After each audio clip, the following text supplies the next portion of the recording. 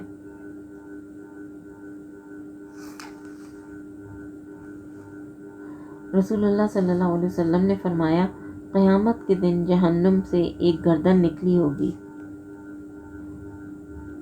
جس کی 2 آنکھیں ہوں گی جن سے وہ دیکھتی ہوگی، اور 2 کان ہوں گے جن سے وہ سنتی ہوگی، اور ایک زبان ہوگی جس سے وہ بولتی ہوگی، اور وہ کہے گی کہ مجھے 3 قسم کے لوگوں پر مسلط کیا گیا ہے، ہر سرکش جبار پر، اللہ کے ساتھ دوسروں کو معبود بنانے والوں پر، اور تصویر بنانے والوں پر. جہنم کی ایک گردن نکلے گی، اور جس کی کیا بتایا ہے کہ 2 آنکھیں ہوں گی دیکھنے والی، 2 کان ہوں گے سننے والے، اور ایک زبان ہوگی. اور کیا بولے گی وہ؟ 3 قسم کے لوگوں پر مجھے مسلط کر دیا گیا ہے. سرکش، جبار، یہ آؤٹ آف کنٹرول لوگ، انتہائی حد سے گزرنے والے لوگ، اور اللہ سبحانہ و تعالیٰ کے ساتھ دوسروں کو معبود بنانے والے، اور تیسرے تصویریں بنانے والے. تو یہ یہاں پر اللہ سبحانہ و تعالیٰ نے اپنے انبیاء کا ذکر کیا ہے، اور انہوں نے جو محنت کی، انہوں نے جو اپنی قوم تک اللہ سبحانہ و تعالیٰ کا پیغام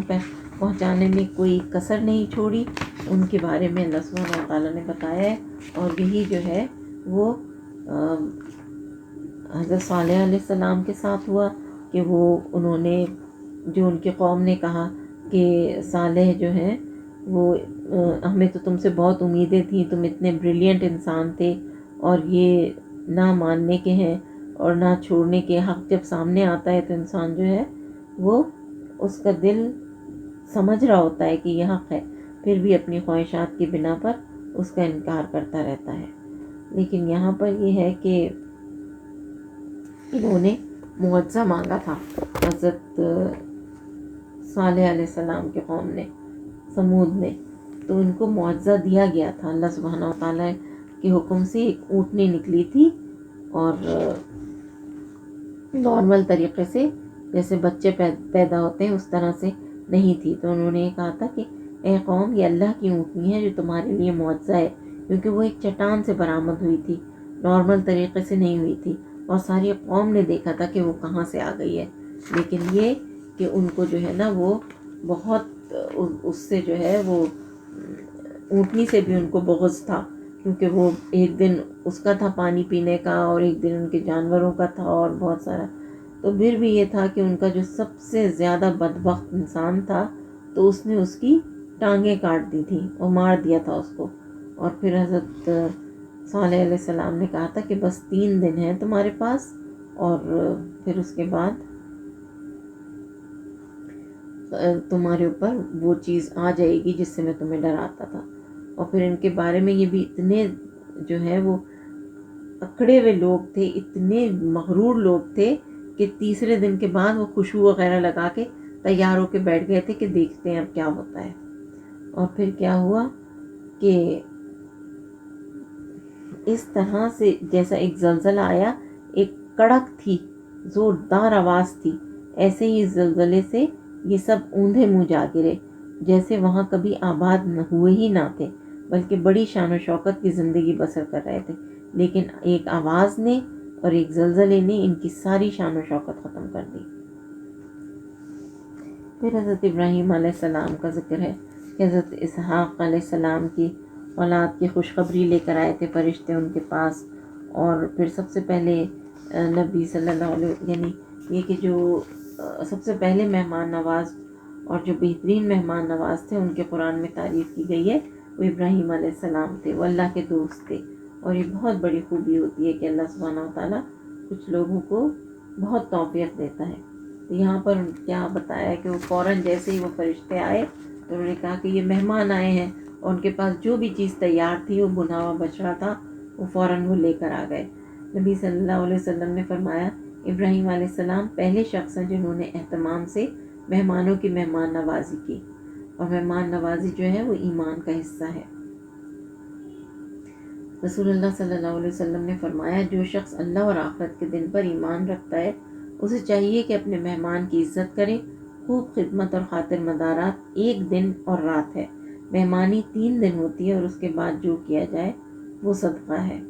یہ نہیں کہ وہ کوئی فقیر مسکین انسان ہے تو صدقہ کا جو تصور ہے نا وہ بڑا وسیع ہے ہمارے دین میں کہ نیکی کے جس بھی کام میں آپ لگاتے ہیں، چاہے مہمان کو کھلاتے ہیں اللہ کی رضا کے لیے، تو وہ بھی صدقہ شمار ہوتا ہے. تو ایک نیت کر لینی چاہیے، ایک جنرل نیت کہ جو بھی ہم کر رہے ہیں اللہ کے خاطر وہ صدقہ ہے، کوئی بھی کام.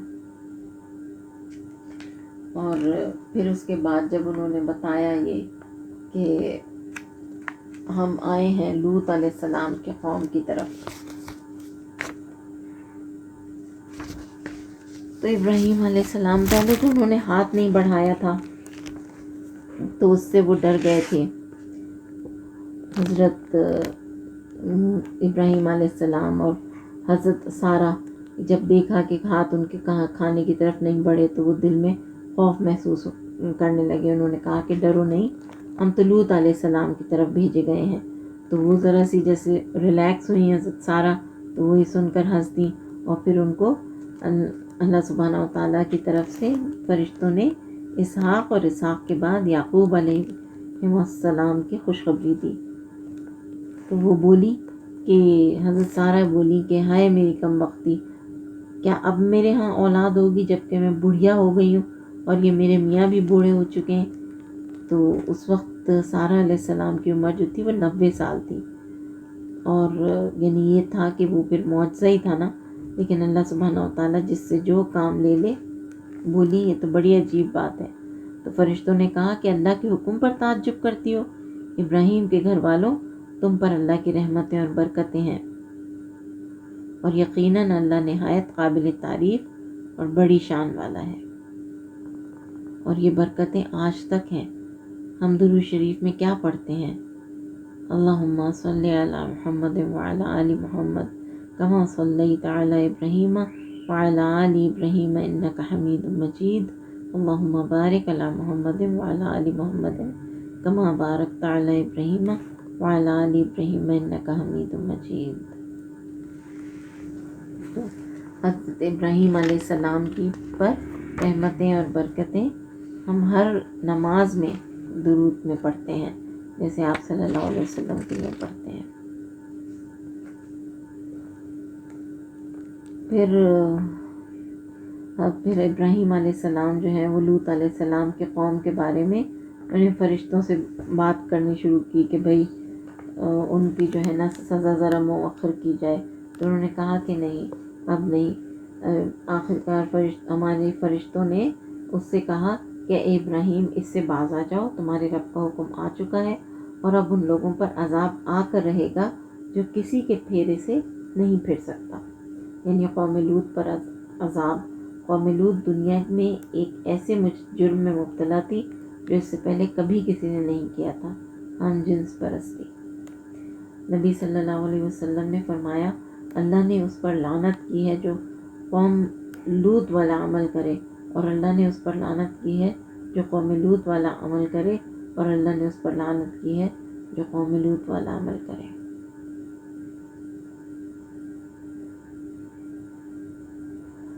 اور آپ صلی اللہ علیہ وسلم نے فرمایا جس شخص کو تم قوم لوط کا عمل کرتے ہوئے دیکھو تو فاعل اور مفعول، یعنی کرنے والا اور کروانے والا، اور جس پر کیا جا رہا ہے، دونوں کو قتل کر ڈالو. اتنا شدید. پھر اللہ سبحانہ و تعالیٰ نے فرماتے ہیں کہ اور جب ہمارے فرشتے لوط کے پاس پہنچے، یعنی ابراہیم علیہ السلام کے پاس سے فارغ ہو کر، تو وہ ان کی آمد سے گھبرا گئے اور دل تنگ ہوئے. اور لوط علیہ السلام کیوں گھبرائے تھے؟ کیونکہ فرشتے جو ہیں وہ خوبصورت لڑکوں کی شکل میں تھے. کہنے لگے آج بڑی مصیبت کا دن ہے، ایک اور آزمائش آ گئی. یعنی وہ ان کو پتہ تھا نا کہ لوگ کیسے ہیں، کوئی شرم نہیں، کوئی حیا نہیں ہے ان کے لوگوں میں، اور ویسے ہی پہلے ہی وہ ایسی بدکاریوں میں ملوث تھے. تو لوط علیہ السلام نے ان سے کہا کہ یہ میرے مہمان ہیں اور ان کو چھوڑ دو، اور میری قوم کی بیٹیاں ہیں تمہارے لیے، ان سے نکاح کرو. تو انہوں نے یہ کہا کہ ہمیں ان سے کوئی دلچسپی نہیں ہے. اور پھر اسی طرح سے پھر ان فرشتوں نے کہا کہ آپ جو ہے وہ صبح کے وقت میں یہاں سے نکل جائیے گا اور آپ کی قوم پر اب عذاب آئے گا۔ تو لوط علیہ السلام نے کہا کہ کاش میرے پاس اتنی طاقت ہوتی، یعنی یہ کہ وہ خواہش کر رہے تھے کہ کوئی ان کا مددگار ہوتا ہے۔ بے شک اللہ تو مددگار ہے، لیکن یہ کہ اب ان پر عذاب آنا ثابت ہو گیا تھا، بہت ہو گیا تھا۔ تو فرشتوں نے اس سے کہا کہ اے لوط، ہم تیری طرف تیرے رب کے بھیجے ہوئے فرشتے ہیں، یہ لوگ تیرا کچھ نہیں بگاڑ سکیں گے، بس تو کچھ رات رہے، اپنے اہل و عیال کو لے کر نکل جا، اور دیکھو تم میں سے کوئی پیچھے پلٹ کر نہ دیکھے مگر تیری بیوی، یعنی وہ ساتھ نہیں جائے گی، اور یہ کہ وہ پیچھے پلٹ کر بھی دیکھے گی، کیونکہ اس پر بھی وہی کچھ گزرنے والا ہے جو ان لوگوں پر گزرنا ہے۔ ان کی تباہی کے لیے صبح کا وقت مقرر ہے، صبح ہوتے اب دیر ہی کتنی ہے۔ پھر جب ہمارے فیصلے کا وقت آ پہنچا تو ہم نے اس بستی کو تلپٹ کر دیا اور اس پر پکی ہوئی مٹی کے پتھر تابڑ توڑ برسائے، یعنی پتھروں کی بارش کر دی، جس میں سے ہر پتھر تیرے رب کے ہاں نشان زدہ تھا، یعنی کہ کون سا پتھر کس کو لگے گا یہ بھی طے تھا، اور ظالموں سے یہ سزا کچھ دور نہیں۔ دیکھیں گے نوح علیہ السلام کا بیٹا اور بیوی دونوں گئے، لوط علیہ السلام کی بیوی بھی نہ بچ سکی، کیونکہ اللہ تعالیٰ کے یہاں ایمان اور عمل صالح کی ضرورت ہے۔ نجات کے لیے کسی کی بیوی ہونا کافی نہیں ہے، کسی کی اولاد ہونا کافی نہیں ہے۔ پھر آگے فرمایا حضرت شعیب علیہ السلام کا واقعہ ہے۔ اس نے کہا کہ میرے قوم کے لوگوں، اللہ کی بندگی کرو، اس کے سوا تمہارا کوئی الہ نہیں۔ اسی طرح حضرت شعیب علیہ السلام کے قوم کے ساتھ بھی کیا گیا کہ جو تباہ کر دی گئی ان کے قوم، اور پھر وہ انبیاء بھی اپنی قوم کی طرف سے ہٹ گئے یہ کہہ کر کہ لعنت ہے اس قوم پر جس نے اللہ سبحانہ و تعالیٰ کی آیات کا انکار کیا۔ سورہ یوسف یہ اس کتاب کی آیات ہیں جو اپنا مدعا صاف صاف بیان کرتی ہے۔ ہم نے اسے نازل کیا ہے قرآن بنا کر عربی زبان میں، تاکہ تم اہل عرب اس کو اچھی طرح سمجھ سکو، اور اے محمد صلی اللہ علیہ وسلم، ہم اس قرآن کو تمہاری طرف وحی کر کے بہترین پیرائے میں واقعات اور حقائق تم سے بیان کرتے ہیں۔ یعنی یہود اور مشرکین کے کہنے پر جو ہے نا، یہود کے کہنے پر مشرکین نے آپ صلی اللہ علیہ وسلم سے سوال کیا تھا کہ حضرت یوسف علیہ السلام مصر کیسے پہنچے تھے، یعنی بنی اسرائیل مصر کیسے پہنچے تھے، ان کا اصل وطن تو فلسطین تھا۔ تو اس کے جواب میں اللہ سبحانہ و تعالیٰ نے یہ پوری کی پوری صورت نازل فرما دی تھی۔ اور پھر یہ ہے کہ یہ اس میں پھر آیت 7 to 9 اس میں بتایا گیا کہ اس میں جو ہے یوسف علیہ السلام اور اس کے بھائیوں کے قصے میں بہت بڑی نشانیاں ہیں، اور اس سے شروع ہوتی ہے کہ یوسف علیہ السلام جو ہے وہ انہوں نے اپنا جب خواب بیان کیا تھا اپنے والد سے کہ میں نے دیکھا کہ 11 ستارے اور چاند اور سورج جو ہیں وہ مجھے سجدہ کر رہے ہیں، تو حضرت یعقوب نے ان کو وارن کر دیا تھا کہ اس کا ذکر اپنے بھائیوں سے نہیں کرنا، کیونکہ وہ پتہ تھا ان کو کہ وہ جیلس ہیں، اور حضرت یوسف علیہ السلام کی طرف سے کو فطری طور پر جو ہے وہ یعقوب علیہ السلام کو ان سے زیادہ محبت تھی، ان کا زیادہ خیال کرتے تھے، تو یہی بات تھی۔ تو پھر یہ کہ بھائیوں کو بھی ایسا ہی ہوتا تھا کہ ہم تو پورا ایک جتھا ہے، اور کیونکہ 2 بھائی جو تھے وہ ایک بیوی سے تھے اور 10 بھائی جو ہیں وہ ایک اور دوسری بیوی سے تھے، تو یہاں پر بھی وہ ایک دن اجازت لے کر اپنے والد سے اور ان کو لے گئے کہ ہم کھیل رہیں گے، دوڑ لگائیں گے اور یہ ہمارے پاس بیٹھ جائے گا۔ تو یہ سب جو ہے نا حضرت یعقوب علیہ السلام نے اس وقت بھی اپنا وہ ظاہر کیا تھا خدشہ، کہ مجھے خدشہ ہے کہ تم اسے چھوڑ دو گے اور پھر اس کو وہ آ کے کھا لے گا جو بھی بھیڑیا وغیرہ ہے۔ لیکن پھر انہوں نے یہی کیا کہ بھیڑیے کو جو کسی جانور کا خون لگا کر لے آئے اس کے اوپر، اور حضرت یعقوب کو دکھا دیا کہ ہم دوڑ میں مصروف ہو گئے تھے اور بھیڑیا کھا گیا ان کو۔ تو یہ ان کے بھائیوں کی، بلکہ انہوں نے کہا حضرت یعقوب سمجھ گئے کہ بھئی ایسے یہ سب اتنی زیادہ کہ یہ غلط کہہ رہے ہیں، لیکن یہ کہ انہوں نے یہی کہا کہ میں صبر کروں گا اور پھر خوبصورت صبر کروں گا. تو اتنی بڑی بات پر ریئیکشن تھا حضرت یعقوب علیہ السلام کا کہ اپنے دکھ اور غم کی بات کہتے ہیں کہ میں اللہ سے مدد لوں گا، اللہ کے علاوہ کسی سے شکوہ نہیں کروں گا. اور صبر جمیل وہ صبر ہوتا ہے جس میں شکوہ شکایتیں نہیں ہوتی، نہ ہر ایک کو اپنی غموں کی کہانی سنائی جاتی ہے. پھر اس کے بعد حضرت یوسف علیہ السلام کے ساتھ کیا ہوا کہ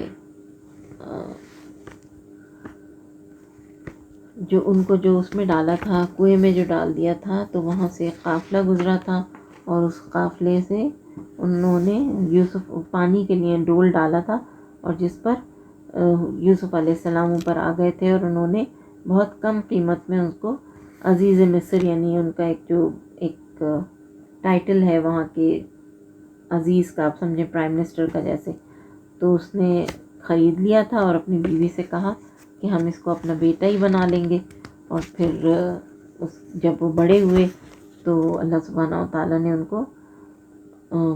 بہت خوبصورت بنایا، اور اس کی جو نیت تھی ان پہ خراب ہو گئی، اور جو تھیں وہ عورتیں جو تھیں وہ اس کا باتیں بنانے لگیں. پھر اس نے عورتوں کو انوائٹ کیا اور انہوں نے دیکھا کہ یوسف علیہ السلام جو ہیں واقعی بہت خوبصورت ہیں، تو ان کو اپنے لیے وہ کرنے کی کوشش کی، اپنی طرف مائل کرنے کی کوشش کی. لیکن یہ کہ انہوں نے کہا حضرت یوسف علیہ السلام نے کہ میرے لیے جیل بہتر ہے. ان کو یہ بھی کہا تھا کہ اگر تم ہماری بات نہیں مانو گے تو ہمیں جیل خانے میں ڈلوا دیں گے. تو انہوں نے کہا کہ میرے لیے جیل بہتر ہے، لیکن اللہ تعالیٰ کہ یعنی اس چیز میں نہیں پڑھ سکتا. تو پھر جب جیل میں تھے تو ان کے پاس 2 قیدی آئے اور انہوں نے کہا کہ ہم جو ہے آپ کو محسن پاتے ہیں، تو آپ ہمارے ان کی خواب ہم نے دیکھے، تو آپ ہمارے ان خوابوں کی تعبیر بتائیے. تو اب یوسف علیہ السلام نے کہا کہ تھوڑا سا اس سے پہلے کہ کھانا آ جائے تو میں تمہیں اس کی تعبیر بتا دیتا ہوں. یعنی یہ کہ چھوٹا ٹائم لیا انہوں نے اس کو تبلیغ کرنے کے لیے، بہت مختصر الفاظ میں، بہت جامع الفاظ میں ان کی نصیحت کی، اور یہ کہ محدود مدت کے لیے ہونی چاہیے، اور ٹائم لیمٹ بھی انہوں نے بتا دیا کہ کس طرح سے کہ انسان بور نہ ہو جائے. اور پھر یہ ہے کہ بعض اوقات ایسا بھی ہوتا ہے کہ کوئی غلطی نہیں ہوتی لیکن آپ پر الزام لگا دیا جاتا ہے، گھروں میں ہوتا ہے ایسے اس طرح سے. لیکن پھر اس میں یہی ہے کہ جو بھی انسان جو ہے اللہ سبحانہ و تعالیٰ سے مغفرت طلب کرتا رہے، اور ہاں اللہ سبحانہ و تعالیٰ ہر چیز پر قادر ہے. یہ کہ نبی صلی اللہ علیہ وسلم نے یہ فرمایا کہ اللہ سبحانہ و تعالیٰ اس چیز پر قادر تھا